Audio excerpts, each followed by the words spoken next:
不好啦，不好啦，公主又被抓走啦！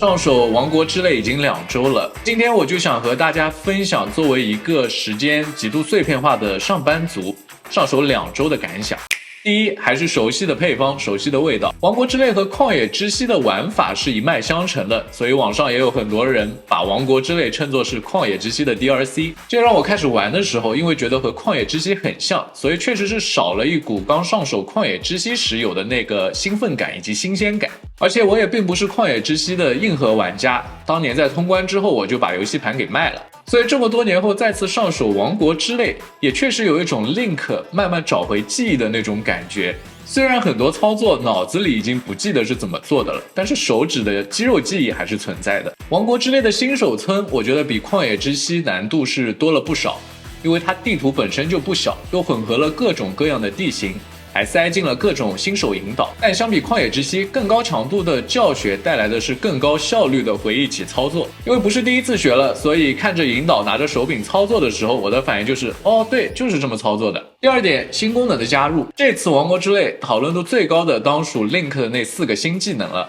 但是其实我个人对于新技能的加入，正面和负面的情绪是一半一半的。一方面，王国之泪发售前，任天堂发布了一个制作人的演示视频。Let's begin。当时我看到了之后就觉得哇，不愧是任天堂，太牛逼了，能有这种创意想法，而且最后还真把它给做出来了。Look,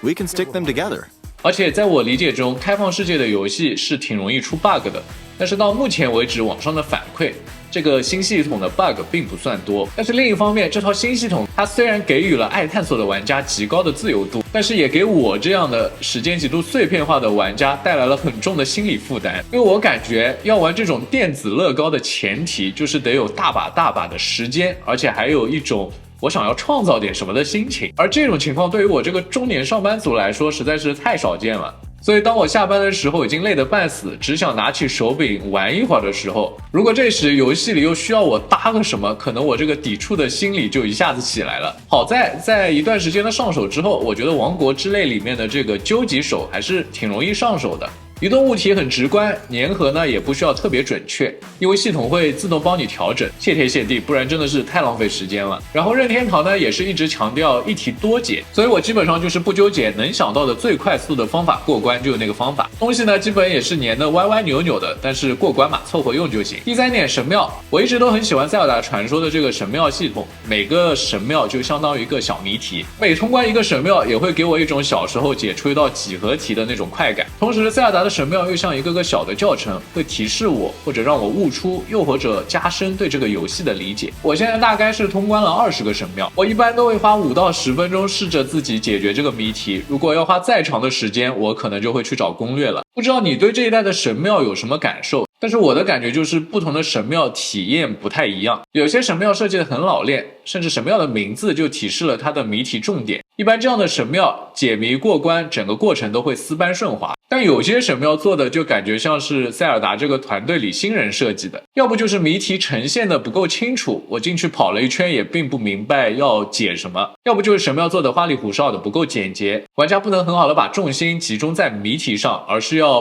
多跑一段路啊，或者要多做一个操作什么的。这种感觉怎么形容呢？就好像一场考试明明不准你带计算机，却要你做很复杂的计算一样，